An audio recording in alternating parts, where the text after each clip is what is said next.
You are listening to Greg and his friends talk sports. 10 to 20 minutes every day, Greg and his friends are talking about what Central Indiana sports fans are talking about. Every day on the Central Indiana Sports Report. Alex Palou is a half a lap away from extending now into win number 20 and leaving them behind. He heads to you, Alex Hayden. Alex Palou and that team brought the lumber to St. Petersburg. They built the woodshed and have taken the field to it today. He's clean off of turn 10, heads to turns 11 and 12 for the final time. 4 championships, and no better way to let the field know that you have every intention of winning a 5th than to have a dominant day in the season opener in St. Petersburg. The lead balloons to 12.8 seconds. He weaves to the bottom of the racetrack, back to the high side. Twin checkers are out, and Alex Palou will kick off the season in dominant fashion the way he ended 2025. He wins the Firestone Grand Prix of St. Petersburg. Waiting for the rest of the field to clear the final couple of turns, it will be Scott McLaughlin who grabs the second spot on the podium. Christian Lundgaard will... Good morning, good afternoon, or good evening, Central Indiana sports fans. Whenever you've tuned in to Greg and his friends talk sports, love having you here. I'm your host, Greg Mengel, and this is my daily podcast, 10 to 20, maybe 30 minutes, depending on the day. My friends and I talk about what Central Indiana sports fans are talking about. And coming up on today's show, Purdue IU, the Pacers, the Boom, all lost on Sunday. And Alex Palou opened the 2026 season the way he finished the 2025 season, just being better than everybody else in his win in St. Petersburg. Before we get to all of that, we have a Pacers report released early Monday, and first thing Tuesday, even late Monday night probably, we will have an IU report with Grant Shouse and Mike Hutsell are coming up in this podcast. Our Purdue report with Jake Dunn is Wednesday. He is also coming up with a recap of the Purdue loss. And we'll have an IndyCar report on Thursday. And, of course, Elijah Poe is coming up with his recap of the race in St. Petersburg. All those podcasts are in their normal day and time. We usually have a Colts report on Friday and a Fever report on Sunday. But because those are in their off seasons and it's boys basketball sectional week, we will not have either of those unless there is breaking news.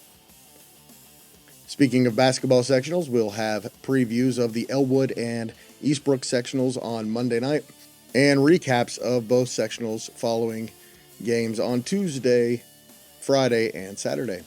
Thank you so much for joining us. My friends and I will be back tomorrow and the next day and the next day and the day after that. Worst performance of the season for number 8 Purdue. So disappointing coming off the 4th home loss of the season against Michigan State earlier in the week. It was an 82-74 loss at Ohio State. Braden Smith had 20 points and 7 assists. Trey Kaufman-Renn 19 points and 9 rebounds. Blah, blah, blah. As Purdue falls to 22-7, 12-6 in the Big Ten. And Jake, this has been a really frustrating season.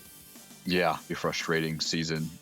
Which is here, and so are the same problems we've seen all season.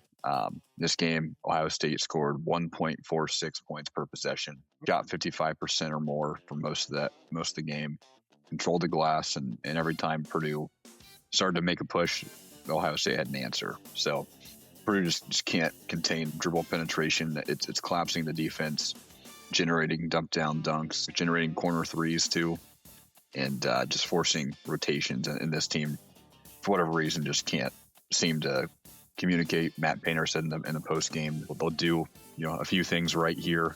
They'll have a possession or two where they do everything right, and then the next game or the next possession they'll go and do something they just did right on the last possession. They'll get wrong. So I don't really know what the problem is here. Communication obviously is part of it. Just the whole team really is just fading at quite possibly the worst possible time. Some really bad body language, looks like some bad attitude problems. Maybe that's just the last couple of games. I'm not liking what I'm seeing. Me neither. And I think we can speak for most of the fan base that we don't like what we see. And I would agree that seems to be some attitude problems here on the team. So some of these guys who have for the past 3 years, the reason we liked them so much is because of the effort they gave. Now they're they're the ones that are lacking the effort that for the past 3 years they've been the ones really leading the charge there. So Purdue only had 6 turnovers the entire game. So usually in a game like that, assist turnover ratio was 2.17.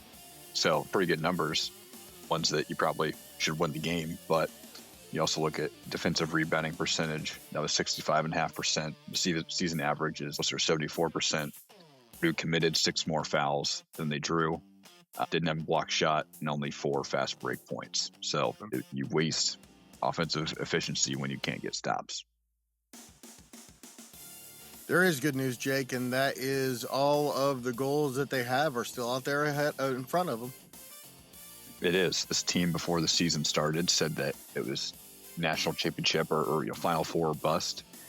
So here lately, they've showed that they're going to be a bust. It is what they've shown us here. 22-7, 12-6. Purdue's probably going to play on Thursday in the Big Ten tournament, something they don't do very often. They've got at Northwestern, which Northwestern's played Purdue pretty close here recently, just like Ohio State has. And then senior day against Wisconsin. Wisconsin's a team that has won in Mackey more than I think anybody here lately. And a team that they're tied with in the standings currently. What we thought might be a little bit of an easier finish for Purdue, they've turned into one that is pretty important. So this team and this group they've made a Final Four. They've won a Big Ten championship. They've been ranked number 1 in the nation. Matt Painter reminded everybody of that in the post-game press conference. But right now they look sideways, disconnected defensively. There's little to no vocal leadership. Still somehow searching for consistency. When they defend well, they're good. But right now, I think most everybody would just settle for just being solid. Well, Jake, thanks so much. You and I will talk more about all of this on Wednesday's Purdue Report, and I got a lot to say. Yeah, thank you. Can't wait. Boiler up. Boiler up. Number 13, Michigan State stifled IU in a 77-64 win in Bloomington. The Hoosiers shot just 39% and made just 10 of 35 three-point attempts. The Spartans led 39 minutes and 16 seconds in this one. And just like Jake and I, our IU guys, Grant Shouse and Mike Hutsell, not very happy following the loss. Here are the thoughts from our IU guys, Grant Shouse and Mike Hutsell. A short clip from their IU report, which we will release first thing Tuesday morning. Mike Hutsell, this is very, very frustrating, as it always seems to be. You're on the bubble come March 1st. Don't know if you're making the tournament. You lose a game to Northwestern on Tuesday. Then you come back on Sunday in a national televised game and suck the entire 40 minutes against Michigan State. You're on the outside looking in with Minnesota and Ohio State coming up, and then hopefully a Cinderella run in the conference tournament to get you in the NCAA tournament if you're Indiana. And just seems like every single year that this has kind of been the thing, and it's just getting old. I mean, we talked 2 weeks ago about this team and where it was, and I think it was 8-6 in the conference at that point, and we just talked about how you can't go lose them all. Well, guess what they've done? They've gone out and lost them all. So 4 straight. Second time this year in Big Ten play, they've gone on a 4-game skid. And the difference between the two is there's not going to be time to get it back. This time you've backed yourself into a corner that I don't think you can get out of. So congratulations on not being able to accomplish the most basic, easy thing that an NCAA program should be able to do, and that's qualify for the field of 68. I mean, it's not that freaking difficult, and Indiana has made it next to impossible. So good job. Hell of a way to introduce yourself to the program there, Darren and the boys. Sucks to suck, I guess. It seems like today Michigan State just couldn't miss. They could miss, but my thing is they hit shots whenever they needed to hit shots, because Indiana got it down to 5, and then next thing you know, Michigan State was back up 10 because they come down and hit a 3. They just didn't make many mistakes. They're just a more talented team. The roster's more well-constructed. And if Indiana wants to be a Michigan State, there's going to have to be some more well-constructed roster here in the next few years, because I think first year under a new coach, you can get a pass for this, although it is frustrating. You can get a pass for it, but this cannot just be the thing year in and year out like it has been over the last 6 years or so. It's just not what the fans want. It's not what the program needs, and I'm not sure what the answer is at this point. The thing about it is, we knew all along this was not going to be the easy win on the schedule. This is a really freaking good team. This is a 2 seed in the tournament, maybe a 3. One of Tom Izzo's best constructed rosters that he's had in several years. And you're right. Credit to them. They played really, really well. We talk about in the preseason, if there's one thing about Michigan State is you can see that team go out and hit 2 for 25 from 3 in a game. Well, guess what they didn't do today? They didn't miss. The Hoosiers host Minnesota on Wednesday, then finish their regular season on Saturday at Ohio State on Fox. The new AP and coaches ranking should be out later Monday. We'll have those for you on Tuesdays. Greg and his friends talk sports. The ACC, Big Ten, and Big East tournaments are all next week. As of today, March 2nd, 2026, in the Big Ten, Michigan is a lock at the top spot. Currently, Nebraska and Michigan State are tied for 2nd, Illinois is 4th, and Purdue and Wisconsin are tied for 5th. Of course, they play each other in the regular season finale. UCLA is 7th, Iowa and Ohio State are tied for 8th, and Indiana is alone in 10th at 8-10, a game ahead of USC and Minnesota. Big story in the Big Ten on Sunday was USC announced that veteran, he's like 32 years old, Chad Baker-Mazara is no longer with the team. The Horizon League tournament gets underway Monday at 7 in Cleveland with the league's 2 worst teams, the 10th seed Cleveland State and the 11th seed IU Indy. The winner plays top seed Wright State on Wednesday in Dayton. And Purdue-Fort Wayne is in Green Bay in its first round game. The quarterfinals, semifinals, and championship are Sunday, Monday, and Tuesday at the Fairgrounds in Indianapolis. The MVC tournament gets started on Thursday in St. Louis. All 3 Indiana teams, 7 seed Valpo, 10 seed Indiana State, and 11 seed Evansville will play on the first day, and one of them has to win because Valpo and Indiana State play each other. Thursday at 6 with the winner taking on 2 seed Bradley. The championship game is Sunday on CBS at 11 a.m. And the Division III brackets will be announced at 2:30 this afternoon. We will have those for you on Tuesday's show. The Anderson Ravens should be in that one. And in women's college basketball, Purdue won 67-62 at Northwestern in its regular season finale and punched its ticket to the Big Ten tournament Wednesday in Chicago. The 13 and 16 Boilermakers are the 14th seed and will face 11 seed Oregon Wednesday in the first round at approximately 9 p.m. That follows 17 and 13 IU against 13 and 16 Wisconsin at approximately 6:30. IU has won 3 straight and 6 of 8, including a 77-74 win at Wisconsin on February 4th. The Badgers lost that game and since then have lost 9 in a row. Hannah Hildalgo scored 30 points, had 10 rebounds, 7 assists, and 5 steals in Notre Dame's 65-62 upset win at number 10 Louisville on Sunday afternoon. The Irish are the 5 seed in the ACC tournament in Atlanta and will face either Miami or Stanford Thursday in the tournament's second round. Louisville is the 2 seed behind Duke. 12 and 18 Butler is the 9 seed in the Big East tournament and will face number 8 Georgetown Friday at 1 in the opening round. The Bulldogs have won 3 straight, including a 66-58 win at Georgetown on February 21st. And at 7 o'clock Monday night, the Crossroads Women's Tournament Championship. It's number 6 St. Francis at number 4 Marion.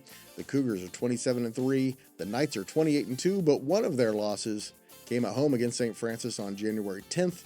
The Knights then avenged that loss on February 14th with a 66-58 win in Fort Wayne. And the NAIA tournament fields, the men's and women's, will be announced Thursday at 6. The Pacers lost their 6th game in a row, 126-105 to the visiting Memphis Grizzlies in their final of 4 straight home games. Of course, They lost all 4 of those. Now they go on their 4-game road trip out west to face the Clippers Wednesday, the Lakers Friday, the Blazers Sunday, and they're at Sacramento against the Kings, the only team in the NBA with a worse record than the Pacers, on Tuesday, March 10th. As of right now, the bottom 3 in the standings are the Kings, Pacers, and Nets, who are a half game ahead of the Pacers in the standings. The bottom 3 teams have the best odds for the May 10th draft lottery. That's 14% chance to get the number 1 pick and a 52.1% chance of getting a top 4 pick. Of course, the Pacers traded their pick if it's pick number 5 through 9. We released our Pacers report with Mike Rich and guest Michelle Garman early Monday. We talked about the 6-game losing streak, Obi Toppin's return, Quentin Jackson's signing, and so much more. And the Noblesville Boom also lost on Sunday, opening March with a 118-114 loss in Mexico City to the Capitans, despite 24 points, 11 rebounds, 7 blocks, 5 assists, and 2 steals from Jalen Slauson, who signed a 2-way contract with the Pacers late last week. Noblesville is now tied for 7th in the G League East, a half game behind Delaware for the final playoff spot with 10 games left to play. The Boom stay in Mexico City and will face the Capitans again on Tuesday. And the IndyCar season opened Sunday in St. Petersburg, and you'll never guess who won. That's right, Alex Palou, who won 8 of the 17 races last year and ran away and hid in the season opener in St. Petersburg, beating runner-up Scott McLaughlin by nearly 13 full seconds. He took the lead after the initial pit stop and ran away with the victory. McLaughlin, who started from the pole, led the first 34 laps and finished second. Christian Lundgaard was third, then Kyle Kirkwood and Pato O'Ward. Joseph Newgarden started 24th and finished 7th. Go check out our full recap we did on Sunday with Elijah Poe and Michelle Garman. And here's my friend Elijah Poe with a quick recap from Sunday's race. Elijah, race number 1 is in the books, and it's the same old story.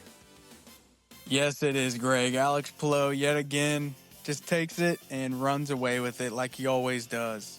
A perfect strategy call by Chip Ganassi Racing and the number 10 crew, and Alex Palou delivers as always. And despite him winning by, 13 seconds, it still was a really fun race to watch. Yeah, it really was. For second and third and fourth place, they were in a half second of each other with about 5 laps to go. So it was really entertaining racing throughout. Really interesting strategy cars with IndyCar making teams run 2 soft tires and a primary tire. A really, really fun race, and just glad IndyCar's finally underway here as we get the first race out of the way. And those guys who finished 2nd, 3rd, 4th, 5th, and 7th are other guys who are expected to be in the championship race. So I guess the rest of the field can't be too disheartened. Yeah, you got a good point. There's a shot with Scott McLaughlin, Christian Lundgaard, Kyle Kirkwood, Pato O'Ward, even Marcus Ericsson had a really great day, and Joseph Newgarden all up there at least. At least if they're chipping away points, and maybe Alex Palou can't run away with this one when we're 5 weeks into it like he did last year. But right now, everyone is living in Alex Palou's world in IndyCar. Yeah, it's Groundhog Day all over again for all these IndyCar drivers, because we're in now maybe the 4th or 5th season where you look at the first points leaders as the first couple weeks play out, and Alex Palou's at top like he always is. Thanks so much, Elijah. Everybody go listen to our full recap of the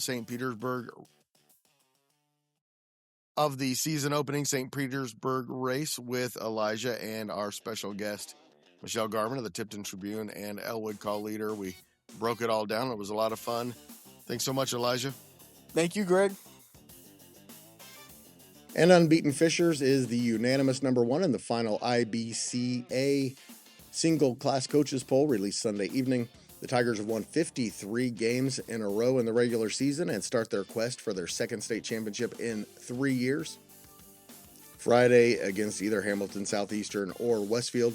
Silver Creek is number 2, then Pike, Crown Point, Plainfield, Mount Vernon, Northridge, Carmel, Terre Haute North, and Lawrence North. Ben Davis is 13th, Cathedral 14th, Hamilton Southeastern 18th, and Brebeuf 20th.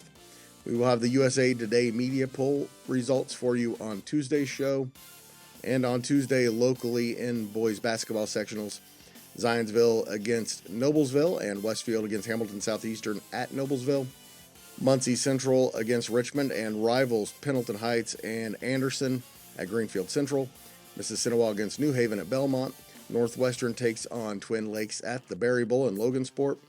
The quarterfinals in the Newcastle sectional at the largest high school basketball arena in the world.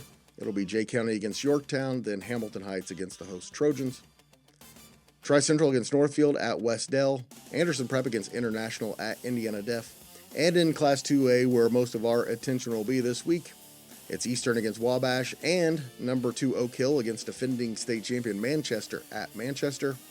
Alexandria and Blackford and Madison Grant against Burris at Eastbrook. And at Elwood, it's Tipton against Taylor and Frankton against LaPel. Again, we will preview the sectionals at Elwood and Eastbrook later tonight, and we will have recaps from each day, Tuesday, Friday, and Saturday from both of those sectionals.